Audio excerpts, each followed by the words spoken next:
kalag katong namatay. Ha? Bayad, pamisahan, bayad. Dili man ni tinuon man ni. Kinahanglan nila yung masukuan ni kay inyo man ning gibuhat, inyo man ning pagtulunan. Na kanang magkalag-kalag mo bayad yung kadito sa kalag itong tuanas purgatorio. So ingon ana, buhi ha sa kining patay pangwartahan. Oh, hangtod karon pila na ka dekada ang inyong nangamatay nga inyong gihapon ginabayaran. Nakwartahan lang gihapon mo. Nga dugay naman ka itong namatay pero kada kalag-kalag mahinumduman man to nagbayad gihapon mo. So sige binayaranay.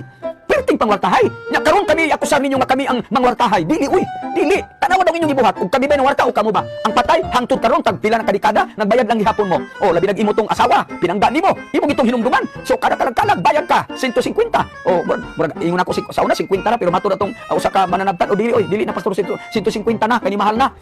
Mao na nisaka pud ang presyo. Mura pug bugas nga nisakan ang presyo. Mura pug fuel nisaka pud 50 naman na sa una kung nabawan. Karon daw 150 amo tumadala bang hangyo. Madaba nag 100. Mo na ako nadunggan na sila boy nagsulti ana dili ako.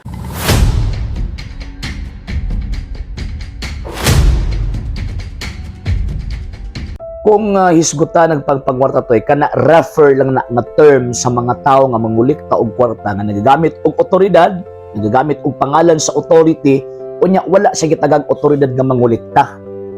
Wala ba og rebelde ba ginagamit nila ang ngalan sa Pilipinas nangulikta og kwarta. So ang kaso nila extortion. Ngano man kay wala man sila gitagaan og otoridad sa gobyerno nga mangulikta og kwarta. Same pud sa religion. Ang sa religion, ang Dios nagtukod og iyahang kaugalingong iglesia, unya kanang maong iyang kaugalingong iglesia, biblically speaking, siya na ang naay katungod nga mangolekta sa gitawag og kwarta sa iyahang ginsakpan, sa iyahang mga membro. Hindi man na siya pwede mangolekta og dili niya membro, kumbaga. Kamo pod nga mga pastoy, nangolekta pod mo kwarta. Pero ang problema ay ang inyong pundok dili man gitukod ni Kristo, gitukod mga Amerikano. Unya nangolekta mo kwarta in the name of God, so therefore kamo ang nangwarta. Dili ang Iglesia Katolika Apostolika Romana. Kanang gasigin ninyo og reklamo concerning ang pagpamisa sa patay, normal sa mga Katoliko o even ang Biblia nagsulti basta mo involve gani og tawag ining pag-ampo or maghimo gani pag-ampo, involve gid na ang kwarta, di ba? For example, kanang giingon sa 1 Corinto kapitulo 16 bersikulo 1-2, magtigom sila og tawag ining kwarta aron ipadala sa Jerusalem. Kana involved man og prayer, involved man nagpag-ampo. So every time nga mohimo og prayer, dili gyud na pwede imuhang set aside ang kwarta nga imong ihala didto sa gitawag og templo. Unya ang 2 Makabeo kapitulo 12 bersikulo 43 hangtod 45, tradisyon sa mga Hudyo ang pag-ampo alang sa mga nangamatay. Unya kung magpaampo sila alang sa mga nangamatay, magpatigom sila og kwarta para bayad halad kumbaga. Dili para bayad sa pag-ampo, no, para halad ni adtong tawag ining gipahinungdan nila sa pag-ampo. Katugani 2,000 kasalapi nga plata. Kung i-compare nimo karon, nato karon 150 kanang inyong ginareklamo nga once a year, 150 bisan pagtawag in 40 years, 3,000 imong gasto sa sulod sa 40 ka tuig.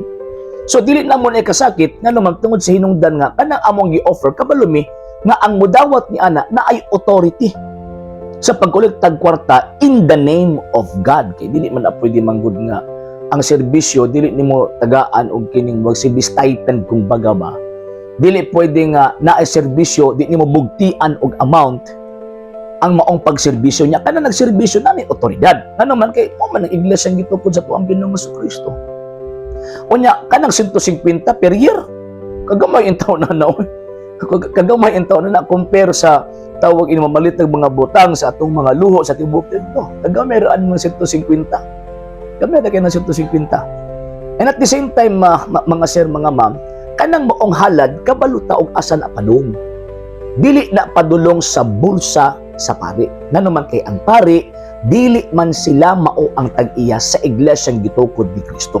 So every time mangolekta sila, every time nga naa kay ihatag nga tawag ining donation sa panahon kung magpaampo ka ni anang maong sa mga kalag nga bibiya na niining kinabuhi or mga igsoon nato nga bibiya na niining kinabuhi kabalo tawag asa na padulon ng kwarta para na in the service of God, para sa simbahan yon tunga-tungaon na og asa na paingon alang dito sa mga nerbisyo o gipanggamit nga makahibanan sulod sa Santa Iglesia.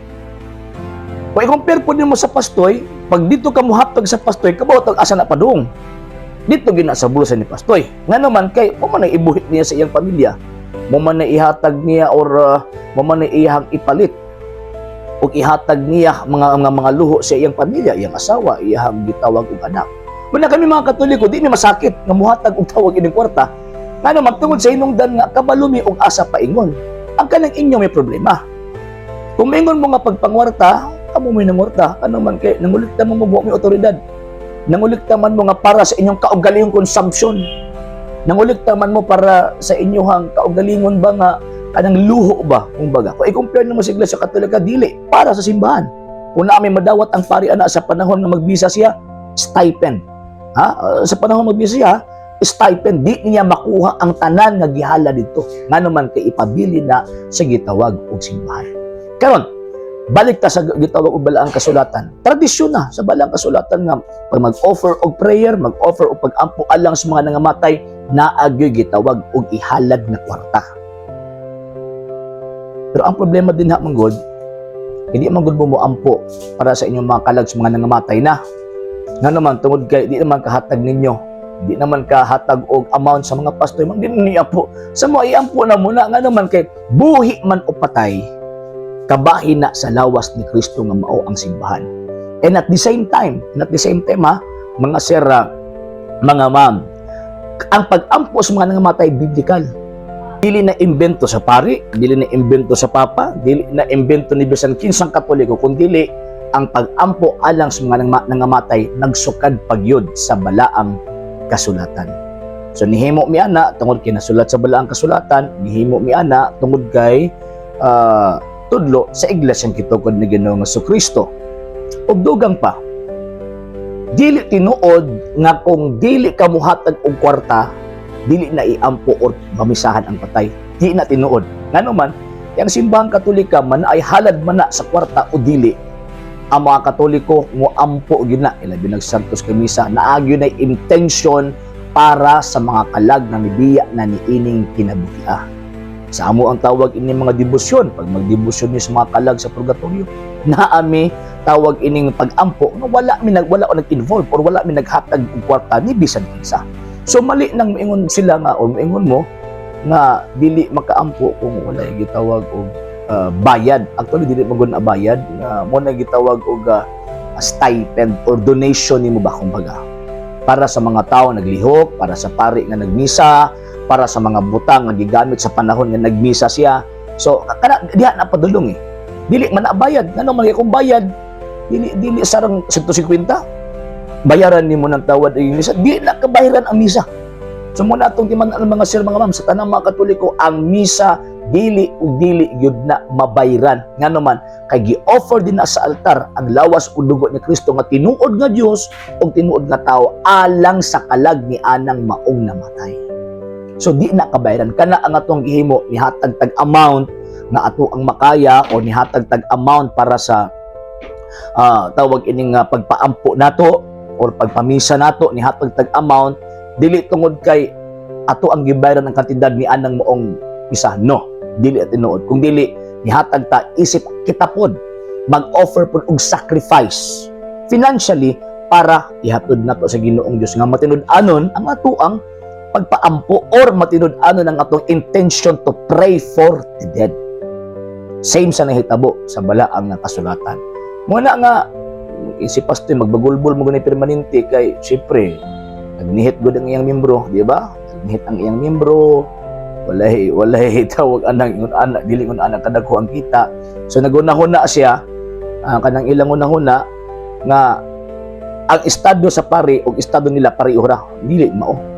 Kay ang pari pag mudawat og kwarta di na diri sa siyang bulsa. Diha na gid mismo simbahan. Ang mga pastoy pag mudawat og kwarta diri sa bulsa. Ano man kasi sila may tag-iyaan ng ilang kaugalingong pundok, di ba? Sila may tag-iyaan ng kaugalingong sekta nga ilang gitukod. So ang mga halad padung gyud na sa ila. Padung gyud na sa ilang bulsa nga lawom para ipalit nila sa uga luho sa ilahang gitawag og pamilya. So mo na nga kanang inyo pagkasiloso, ayun na niya na ipairal nga naman kay dili magid mo ka labaw sa mga pari. Tungod ang mga pari, mga ministro na si Ginoong Dios. Kamo nga mga pastoy, paggamit ng mo siyawa, So mo na mo mas maano mo prangka ko. Ipanggamit ng good mo siyawa. Mo lang ang inyong estilo kanang inyong kadaot inyong ipahid sa mga pari sulod sa Santa Iglesia Katolika Apostolika Romana.